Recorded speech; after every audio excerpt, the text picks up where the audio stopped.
Greetings, beautiful people. Welcome back to Uncle Lou's Kitchen.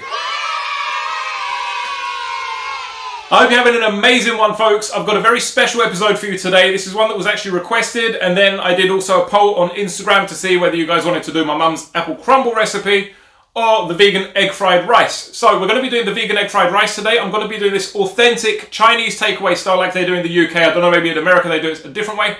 In the UK, it's very, very similar all around, okay, and I'm going to be showing you that recipe. The ingredients are available everywhere, except for one particular one, which you may need in an Asian market if you really want to get wild and make it proper eggy flavour. But other than that, I hope you enjoy this video. Remember, if you like vegan food, plant-based, vegetarian, there are no animals or animal products on my channel, please hit the like button, hit subscribe, and I will love you for it. Have a good day, folks.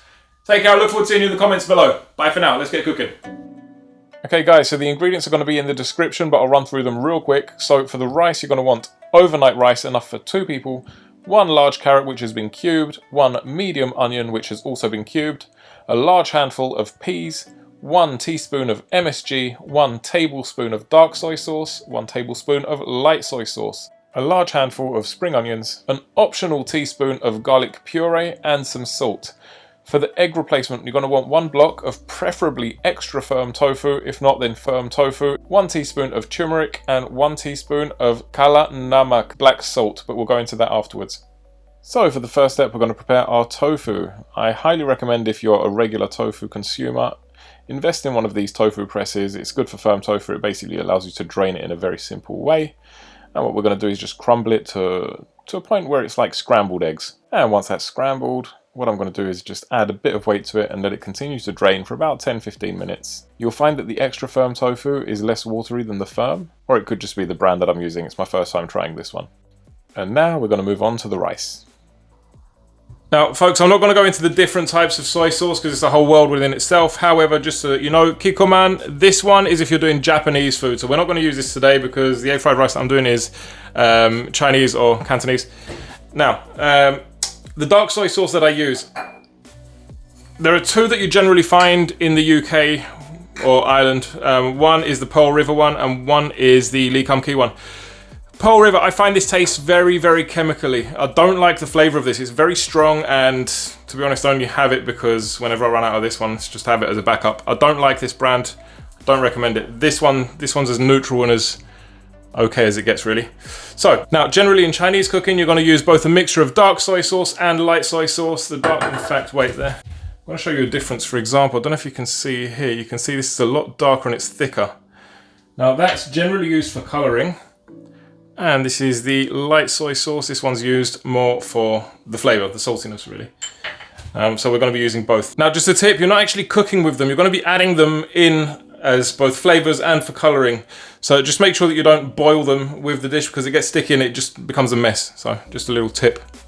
And now we're going to prepare the rice while it's still cold. So I'm going to add the dark soy sauce and the MSG. The brand that I'm using is Ajinomoto. It's the most common one. And for the rice, it's my all-time favourite rice brand. It's called Little Angel. It's Thai jasmine rice. The moment you start cooking with this, the whole house will smell amazing. Try and find that brand, Little Angel. Now, I want to give credit to Chin and Chu from Zhang's workshop for teaching me this method. All the flavours get absorbed here. It's absolutely delicious, right? So just keep that there and push it to the side. Let it absorb everything while we start cooking the tofu. So before we begin, let me introduce you to my bad boy. It's about time I brought this out. This is my cast iron handmade Chinese wok. I don't know if you can see. There's actual hammer marks here. This used to be silver and brand spanking and shiny, but I've seasoned it since. Can you see those? That's where I've been hammering it in by hand. So that was handcrafted. Lovely job. Now we're going to get our wok nice and hot and we're going to prepare the tofu. So to start off, we're going to fry using groundnut oil. You can use vegetable oil. I use groundnut oil. The sheer reason is because when I was a kid, I used to watch Ken Hom, the legendary Chinese chef, on TV. And he always said, if you're doing stir fries, use groundnut oil. So that's what we're using today. Now, what we're going to do is slowly but surely fry that up. You'll see that it does stick to the wok. Don't worry about that. For the sake of aesthetics, I'm going to wash the wok afterwards to make the rice. But when you're making it, just add the rice. It's fine. Once you can see the tofu started cooking, we're going to add the turmeric in. That's what's going to give you the yellow color to the tofu to turn it kind of like an eggy illusion, but it doesn't really add any flavor to it as such. Now we're also going to add the black salt. Now with the black salt, the kala namak, you've got to be careful with this because a little bit goes a very long way. And once you put that in, there's no going back. So you're going to do it pinch by pinch by pinch until you get the flavour right. Now the black salt is ground up and it's got a sulfuric flavour like boiled eggs. And that's what's going to give you an actual vegan egg. Now for the black salt, you can find it in pretty much any Asia market, be it the Chinese grocery store or the Indian supermarket types, and it's also available online. And now we're going to continue with our rice. So we're going to fry up some oil in the wok, and we're going to add our onions and our carrots, and we're going to give that a stir. The carrots, you can partially boil them if you want them a bit more soft, but I prefer mine with a bit more texture. So I keep mine raw, and I fry them together with the onions. At this stage you can add some MSG, but because we've already added it to the rice, there's no more need. Now once that's pretty much on its way, we're going to start adding the garlic, give it a stir quickly, and we're going to add the rice. Now the rice has already been a bit crumbled when we blended it in earlier, but we're still going to give it an extra crumble now. And we're going to add our peas into the mix. We don't add the peas in too early because we don't want them to shrivel and to lose their magic. And finally I'm adding the tofu and the soy sauce. The tofu you can add at pretty much any stage. I'm just adding it at the end, and the soy sauce, we're adding that in again for flavour. We're not cooking with it. Finally, a few minutes before we're about to finish up, we're just going to add the spring onion. Taste it, see if it's nice enough, add some salt if required, and then obviously your spring onions are going in there. Look at that. Now we're going to plate it up, make it look nice and pretty, and that is ready to serve. As you can see, I'm using my Chinese, authentic Chinese plastic made in China bowl, and so is the spoon. I can tell you now, the whole house smells amazing. Look at that.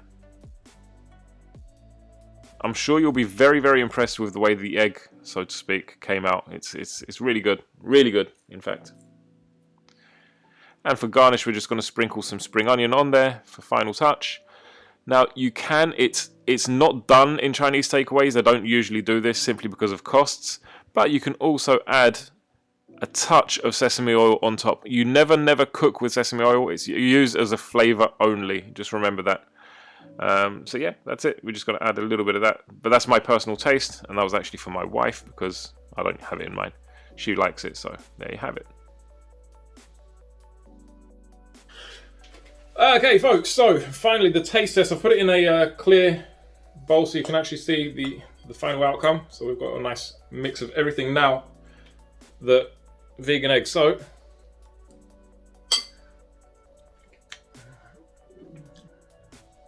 as you can see, texture wise, this is why it's so important for you to get extra firm tofu, or as firm as you can get. Don't buy this, not the silken tofu. This isn't going to work for that. There's a different purpose for this thing. Now, what I can say is, if you reheat this the next day in a microwave, for example, the tofu, it will go even more chewy.